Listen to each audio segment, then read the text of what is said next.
এদিকে ভালোবাসা দিবস ও মাতৃভাষা দিবস ঘিরে ফুল চাষে ব্যস্ত সাভারের বিরুলিয়া গ্রামের চাষিরা। আরো খবর জানাতে যুক্ত হচ্ছেন সহকর্মী নাজমুল হুদা। নাজমুল, সাভারে এবার গোলাপের ফলন কেমন হয়েছে জানাবেন, আর চাষিরা কি বলছেন?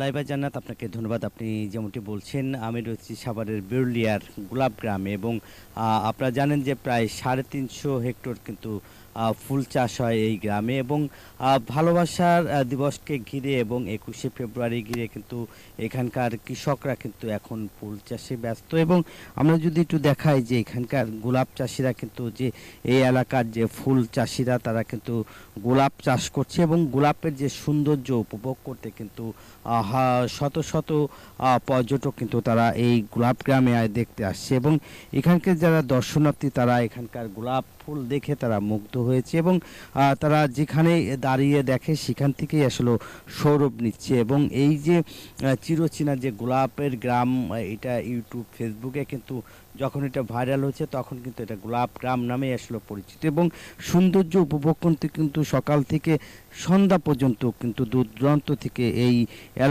এলাকার লোকজন কিন্তু আসতেছে এবং তারা এই উপভোগ ভোগ করতে কিন্তু এইখানকার লোকজন আসতে শুরু করেছে। এবং আমরা যদি দেখি যে প্রায় 300 হেক্টর জমিতে গোলাপ চাষ করা হচ্ছে। এর বাইরেও কিন্তু জারবেরা, চন্দ্রমল্লিকা এবং গাঁদা সহ বিভিন্ন ফুল কিন্তু এই বাগান থেকে প্রায় কয়েক হাজার কৃষক এখান থেকে প্রতিদিন কিন্তু ফুল সংগ্রহ করে ফুলের যে বাজার আছে সেই বাজারে কিন্তু এই ফুলগুলো নিয়ে সেখানে বিক্রি করা হচ্ছে। এবং এই এলাকার যে আপনারা জানেন যে এক বান্ডিলে কিন্তু 300 গোলাপ থাকে এবং এখন কিন্তু 1.5 থেকে 2,000 2,500 টাকা কিন্তু বিক্রি করা হচ্ছে বলে জানিয়েছেন। এই ছিল গোলাপ গ্রাম থেকে গোলাপের সর্বশেষ খবর।